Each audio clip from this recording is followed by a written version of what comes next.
গল্প ফুট গল্পকাৰ কুলা শইকীয়া হাতৰ পৰা প্ৰায় যেন পৰি গ'ল গধুৰ মোনাখন আৰু একে সময়তে দুৱাৰখনো নিজে নিজে বন্ধ হৈ গ'ল। বিছনাখনত এৰি দিলোঁ গাৰ সমস্ত ওজন। স্প্ৰিং লগোৱা কোমল তুলিৰ বিছনাত কিছু তললৈ সোমালোঁ। উঠিলোঁ। মূৰৰ ওপৰৰ চিলিঙৰ চৌদিশে চকু ফুৰালোঁ। অত্যাধুনিক নহ'লেও ভাৱ হ'ল যথেষ্ট উচিত মানদণ্ডৰ হোটেলেই এইখন। বেৰত সুন্দৰ লাইট চাৰিটা। একেটা চুইচতে আটাইকেইটা জ্বলিছে। সোঁফালে বেৰত অন্য এক দুৱাৰ সম্প্ৰতি বন্ধ আছে। ধৰি ল'ব পৰা যায় সেইখনেৰে বাহিৰৰ বেলকনিত বহিব পৰা যাব পাৰে। তাৰ পৰা নিশ্চয় দেখা যায় পাহাৰৰ কোচবোৰ, কিছু দূৰৰ প্ৰাকৃতিক হ্ৰদৰ দৰে জলাশয়টো বা দূৰসংযোগৰ ওখ টাৱাৰটো। এনেদৰে পৰি থাকিলোঁ।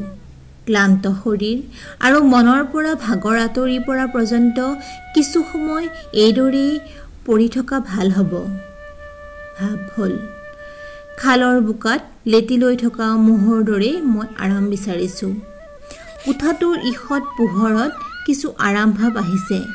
এখন নতুন দেশ, নতুন মানুহ, হাৱা পানী এইবোৰ বুজি উঠাৰ বাবে সন্মুখত সমস্ত সময় পৰি আছে। এক নতুন যাত্ৰা বুলি যাক ল'ব পৰা যায়।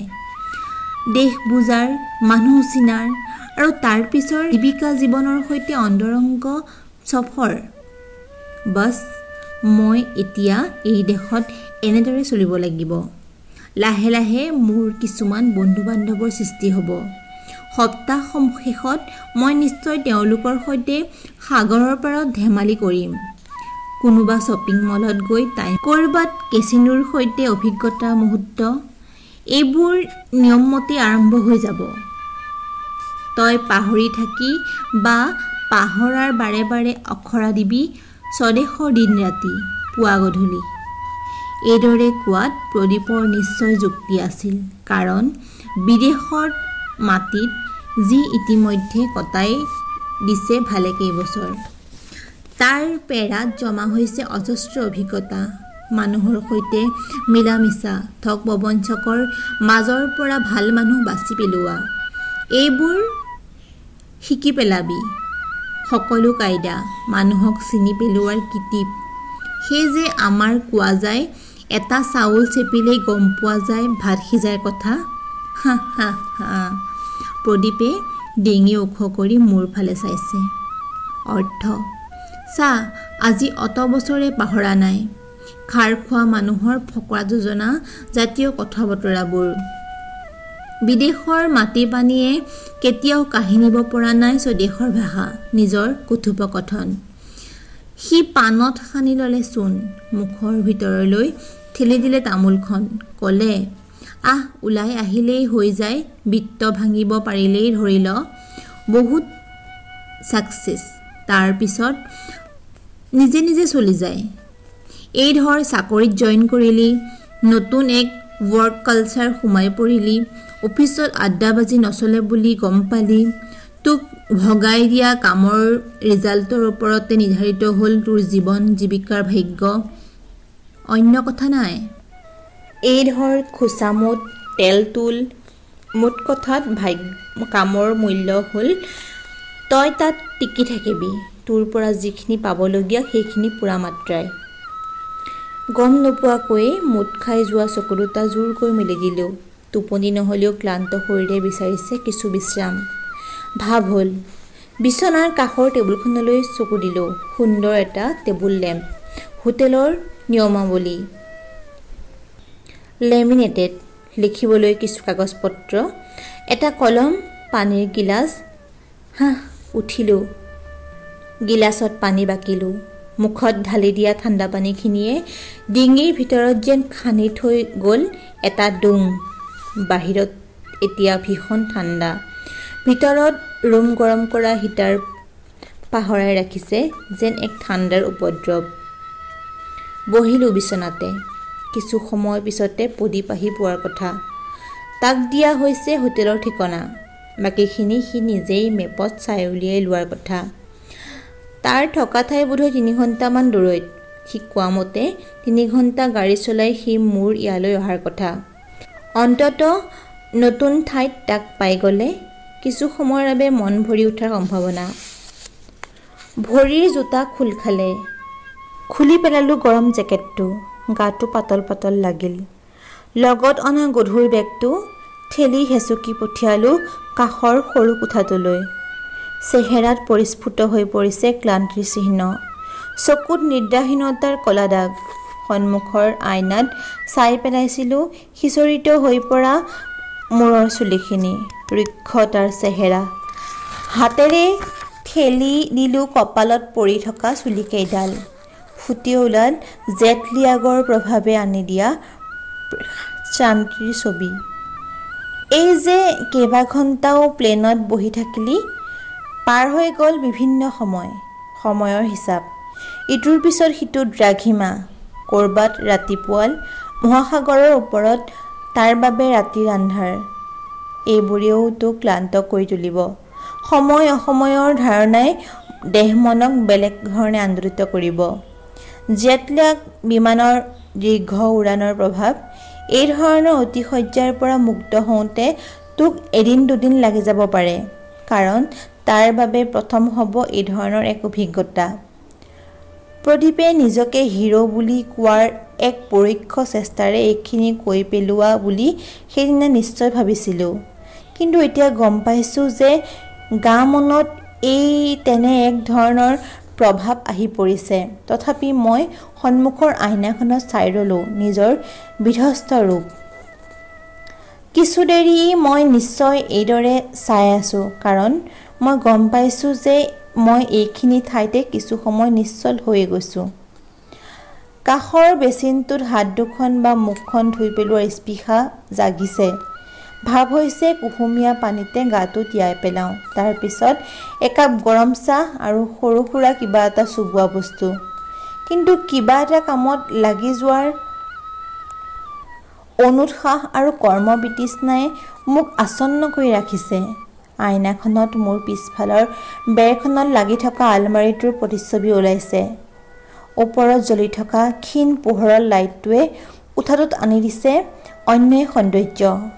আইনাখনত সোঁফালৰ কোণৰ পৰা নিশ্চয় ঘূৰণীয়াকৈ এৰি পৰিছে সৰু টুকুৰা এটা, আৰু হাতৰ আঙুলিৰে মই চুই চালোঁ। নাই, আইনা ভগা নাই। তাত লাগি আছে এটা সৰু ফুট। মই চাব খুজিলোঁ তাৰ ৰং। গম পালোঁ তেজৰঙা ফুটটোত এঠাৰে লিপিত খাই ধৰিছে আইনাখনৰ মসৃণ পিঠিত। মোৰ হাতৰ স্পৰ্শত তাৰ কিছু স্থানান্তৰ ঘটিল, যিটো মোৰ বাবে গ্ৰহণীয় নহ'ল। ফুটটো দাগ থকা ঠাইখিনিত লৈ আনিলোঁ।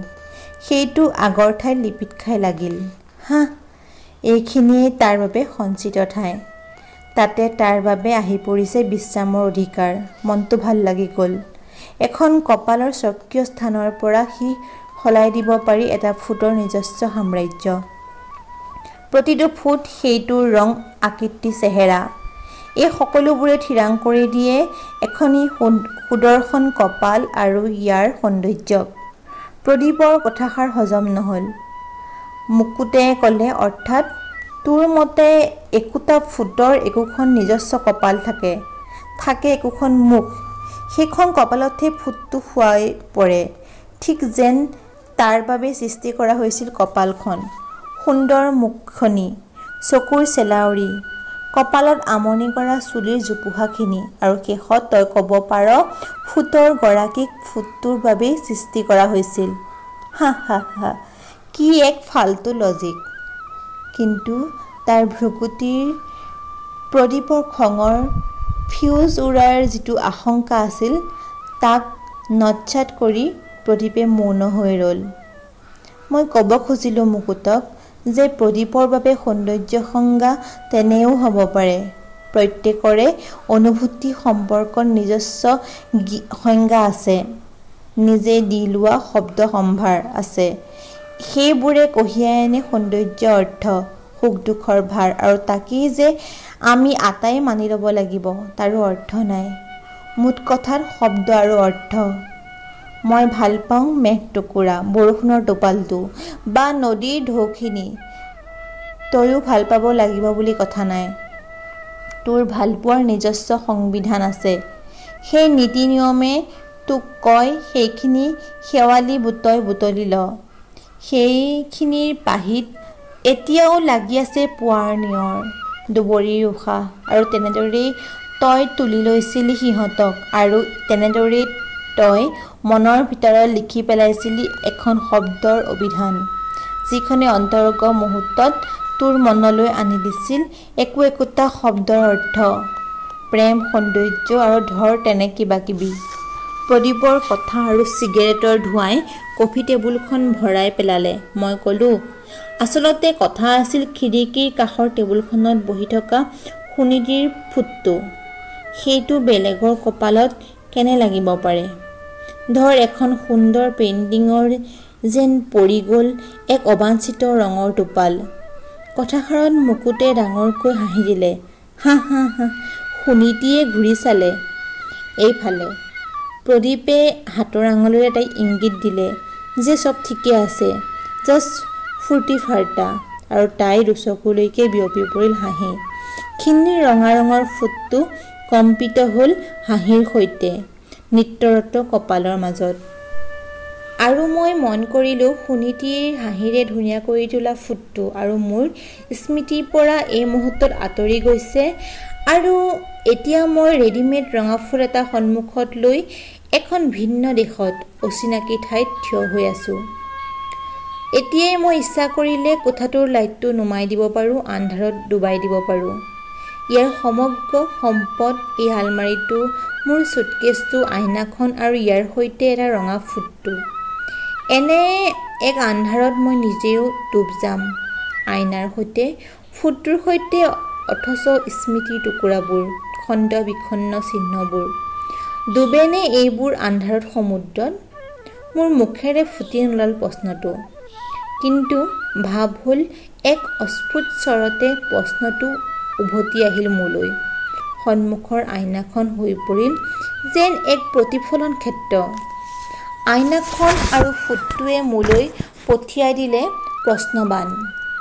তুমি কোৱা, এন্ধাৰে কি উটুৱাই নিব পাৰে স্মৃতিৰ গাথা? ক্ৰিং ক্ৰিংকৈ ৰুমৰ ফোনটো বাজি উঠিছে। প্ৰদীপ? হাঁ, ঠিক আছে, সকলো ঠিক আছে। তই আহিলে ভাল হ'ব। ইতিমধ্যে মই মুখ হাত ধুই ফ্ৰেছ হৈ লওঁ। কি ক'লি? খানা? হাঁ, ইয়াতে চলি যাব দুয়োজনকে। তই ইচ্ছা কৰিলে ক'ৰবাত, যদি তোৰ চিনাকি কিবা খোৱা ঠাই আছে। আৰু মই গম পালোঁ প্ৰদীপে হা না একো নোকোৱাকৈ ফোনৰ লাইনটো কাটি দিছে। সি গাড়ী চলাই থকাৰ শব্দ শুনিছোঁ। প্ৰদীপ ব্যস্ত। তাৰ দৰে আন মানুহে ইয়াত কামত লৈ চলি আছে 24 ঘণ্টা।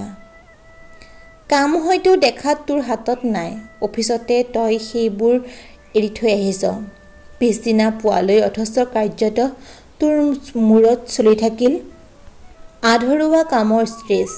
মনত পিৰপিৰাই থাকিল কাইলৈৰ বাকীখিনি এনেধৰণে শেষ কৰি দিয়া যাব পাৰে, বা এনেধৰণে নহ'লে অন্য এক কায়দাৰে ইত্যাদি। মনত আছে প্ৰথমবাৰ বিদেশৰ পৰা আহি প্ৰদীপে কৈছিল তাৰ অভিজ্ঞতাৰ কথা, সি কাম কৰি থকা কোম্পানীটোৰ কৰ্মসংস্কৃতিৰ কথা। অৱশ্যে তাৰ কথাৰ মাজত আহি পৰিছিল ফটিকৰ মহৎ বাণী। এইবোৰ মানুহক পংগু কৰি তোলা ফন্দি, বৃহৎ জাতিকৰ এক কৌশল। কিন্তু ইয়াৰ মাজতো দেখা নগ'ল প্ৰদীপৰ মনৰ ধৈৰ্যচ্যুতিৰ উষ্মা। মাথো সি ক'লে, তই যিকোনো ধৰণেই ল'ব পাৰ, ভাল বেয়া, এইবোৰ চব ছাবজেক্টিভ কথা, এইবোৰৰ ওপৰত তৰ্ক নচলে। ঠিকেই। লাহে লাহে মন কৰা হৈছিল প্ৰদীপৰ বাবে তৰ্কাতৰ্কিৰ মাধুৰ্য কমি আহিছে। সি এইবোৰ বিদেশলৈ আহোঁতে নিশ্চিতভাৱে ঘৰত সোমাই থাকি ছুটিৰ দিনকেইটা উপভোগ কৰিছে। বন্ধু বান্ধৱৰ সৈতে হা না জাতীয় দুৱে সৰু সুৰা আড্ডা, ঠিক যেন সি দেশলৈ আহিছে মাথো অকলে এক শান্তিৰ পৰিৱেশত টাইম পাছৰ উপায় বিচাৰি। তোৰ সকলো কথাই বদলি গৈছে। 3 বছৰীয়া বিদেশৰ জীৱনে তোৰ পৰা তোক আঁতৰাই নিছে। সি আগৰ মানুহটো নাই। সেই যে আড্ডাবাজি, হাঁহি ফূৰ্তি, খুচাখুচি, লেগ পুলিং, মনত পৰেনে এইবোৰ? আহেনে মনলৈ সুনীতি, তাইৰ কপালৰ ৰঙীন বিন্দি, শাৰীৰ ৰঙৰ সৈতে মিলি পৰা ফুটেৰে জুহি? হা হা হা, তই যে কৈছিলি সুনীতি ডাঙৰ ফুটটোৱে তোক মনত পেলাই দিয়ে বাঁহৰ আগৰ পুৱাৰ বেলিটো। কি এক কাব্যিক উপলব্ধি! গম পোৱা গ'ল যে সি মোৰ কথাষাৰ শেষ হোৱাৰ আগতে অন্যমনস্ক হৈ পৰিছে। তাৰ মন নিশ্চয় ইউনিভাৰ্চিটি ক্লাছৰুমৰ বা কফি হাউচৰ একোণৰ টেবুলখনত। সুধিলোঁ, কেতিয়াবা পুৰণি কথাবোৰ মনত পেলোৱাৰ মন হয়নে তোৰ?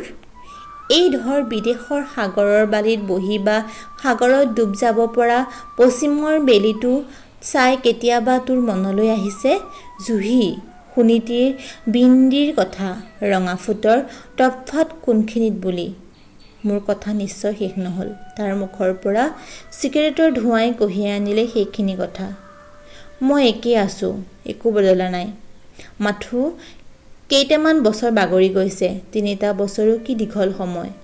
হাঁ, কিছু সৰু সুৰা কাণ্ড হয়তো বদলিছে। এই ধৰ খোৱা বোৱাৰ স্বভাৱ কিছু পৰিৱৰ্তন হৈছে, ড্ৰেছ পাতিও চাগে অলপ চলপ, বাকীবোৰ ঠিকেই আছে। এই যে বেছিক কথাবোৰ, প্ৰাইমেৰী ভাৱ অনুভূতি সকলো মোৰ যি মোৰেই, তাত বিদেশৰ বায়ু পানীৰ কোনো প্ৰভাৱ থাকিব নোৱাৰে। এতিয়াও মোৰ বাবে দীঘল কলা চুলিৰ সুনীতিৰ মুখখন, তাইৰ বহল কপালৰ সেন্দুৰ ৰঙৰ ফুটটো, এইবোৰ আনি দিয়া অৰ্থ, অনুভূতি মোৰ একেই আছে। সি ৰ'ল। তাৰ ওঠ দুটা কিছু শুকাই গৈছে। ভাৱ হ'ল তাৰ হঠাৎ আজি বহু কথা কৈ পেলোৱাৰ স্পৃহা জাগিছে। ৰতনদাৰ বৌক তই নাজানিবি, কাৰণ তহঁতক মোৰ গাঁওখনৰ মানুহখিনিৰ কথা এতিয়ালৈকে কোৱা নাই। আৰু হোষ্টেলত কোনে কাৰ এইবোৰ কথা শুনে, এই ভাবিয়েই বোধহয় এইবোৰ কথা ক'বলৈ থাকি গ'ল। আজি হঠাৎ মনলৈ আহিছে মোৰ পুৰণি গাঁৱৰ ৰতনদাৰ বৌৰ কথা। তাৰ কথা শেষ হোৱাৰ আগতেই সুধিলোঁ, সি এইবাৰ গাঁৱলৈ গৈছিল নেকি?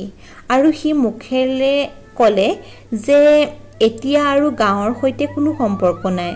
বহু বছৰ আগতে ঠিক মেট্ৰিকৰ পাছতে এই সম্বন্ধ চিহ্ন কৰি দিয়া হৈছে। প্ৰদীপৰ মাক দেউতাক এতিয়া টাউনৰ বাসিন্দা। মোৰ ভাৱ হ'ল সি ৰতনৰ বৌৰ কথাৰ আঁত হেৰুৱালে। সুধিলোঁ, ৰতনদাৰ বৌ? হাঁ, আমি মেট্ৰিক দিয়াৰ আগৰ বছৰত ৰতনদাৰ বিয়া হ'ল। তাইৰ চৌক বজাৰৰ আৰু সৰু চাহৰ দোকানত দেখা গ'ল বন্তি বৌৰ লাজুকীয়া মুখ। দোকানৰ পিছফালে থকা খেৰীঘৰৰ নঙলা মুখলৈ নামি আহিল আবেলিৰ বেলি, আৰু হঠাৎ বাঢ়ি গ'ল চাহৰ দোকানৰ মিঠাইৰ সংখ্যা, গ্ৰাহকৰ মুখ। প্ৰদীপে সন্মুখৰ গিলাচৰ পৰা পানী খালে, ক'লে, এদিন হোষ্টেলৰ পৰা আহি দেখিলোঁ বন্তিবোৰ কপাল সোধা। নুসুধিলোঁ কেনেকৈ সৰি পৰিল এটা ফুট, আৰু বন্ধ হৈ গ'ল এখন চাহৰ দোকান। ভিৰ লগা আবেলিবোৰ। হাঁ, মনত থাকি গ'ল বন্তিবোৰ হাঁহিটো, কপালখন, তেজৰঙা ফুটটো। মনত পৰিল ঠিক সেইখিনি সময়তে প্ৰদীপৰ চকু দুটা সেমেকি উঠিছিল। তাৰ চশমাৰ ফাঁকেৰে হয়তো অবাধ্য এটোপাল চকুলো নামি আহিছিল। কিন্তু মোৰ আজিও মনত আছে যে তাক আমি সোধা নাছিলোঁ ৰতন নামৰ তাৰ সম্বন্ধীয় দাদাজন কেনেদৰে হেৰাই গ'ল ভণ্টিৰ জীৱনৰ পৰা। কিন্তু প্ৰদীপক নিশ্চয়কৈ কৈছিলোঁ যে কেতিয়াবা গাঁৱলৈ গ'লে ফুট পিন্ধি থকা বন্তিবোৰ ফটো এখনকে লৈ আনিবি, চাম। হা, তহঁতেও কৈ পেলালিহেঁতেন কপালৰ ধুনীয়া কপালৰ সৈতে এটা ফুট যেন এটা আধা লেখা কবিতা, এখন আধা অঁকা ছবি। সি হ'বলা এনেদৰেই কৈছিল।